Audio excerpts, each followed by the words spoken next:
Hello students, this is our science class and we are doing chapter of physics that is gravitation. हमने कल gravitation के बारे में पढ़ा था कि होता क्या है ग्रेविटेशन के इस यूनिवर्स में हर ऑब्जेक्ट एक दूसरे को अपनी तरफ अट्रैक्ट करता है, वो क्या है, फोर्स ऑफ ग्रेविटेशन है। लेकिन किस पे डिपेंड करता है, सबसे ज़्यादा मास पे। जितना ज़्यादा मास होगा उतना ही फोर्स ऑफ ग्रेविटेशन ज़्यादा होगा।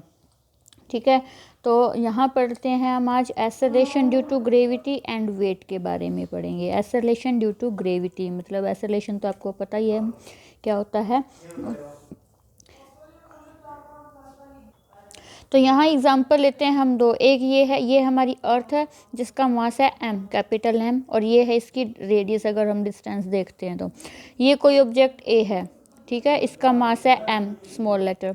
तो हमें क्या करना है, कैलकुलेट फोर्स ऑफ अट्रैक्शन। इनके अर्थ के और इसके बीच में कितना फोर्स ऑफ अट्रैक्शन है वो देखना है। तो कल हमने एक फॉर्मूला भी निकाला था कि फोर्स ऑफ अट्रैक्शन अगर हमें निकालना है, A लिखा है, ये A के लिए, ऑब्जेक्ट के लिए।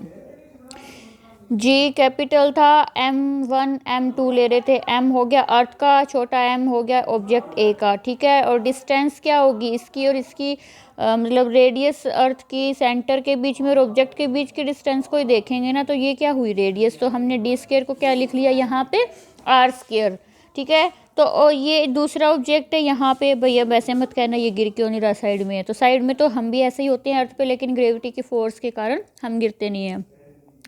तो दूसरे का भी यही निकल जाएगा, G M mass of earth हो गया, ये क्या हुआ, M B mass of object B, और रेडियस वही डिस्टेंस स्क्वायर होना था, लेकिन हमने आर स्क्वायर लिया क्योंकि यहाँ पे डिस्टेंस आर है, ठीक है। तो इन दोनों में कॉमन क्या आ रहा है, ये कॉमन आ रहा है ना दोनों में।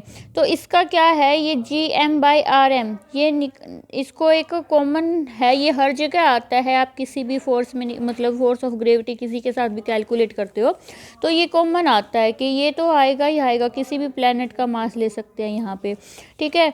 तो यहाँ इन्होंने इस कॉमन को क्या दे दिया, स्मॉल जी नाम दे दिया, और यही जी क्या है, force of acceleration due to gravity. ये जी स्मॉल जी क्या है, ये है एक्सेलरेशन ड्यू टू ग्रेविटी, ठीक है। ये इंपॉर्टेंट फॉर्मूला है।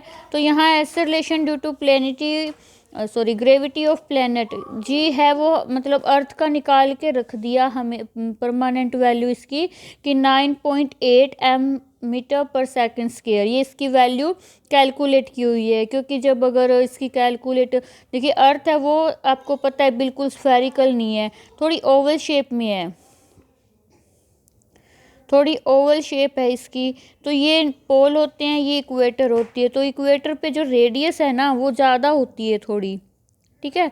तो रेडियस ज़्यादा होगी तो क्या होगा, फोर्स ऑफ ग्रेविटी थोड़ा कम हो जाएगा क्योंकि इन्वर्सली प्रोपोर्शनल है। और पोल्स जो हैं, पोल्स पे वो थोड़ा फोर्स ज़्यादा हो जाता है। तो जब पोल्स पे ये वैल्यू निकालते हैं, बहुत ज़्यादा डिफरेंस नहीं है, तो 9.82 आ जाता है। और जब इक्वेटर की बात होती है तो 9.78 होता है एवरेज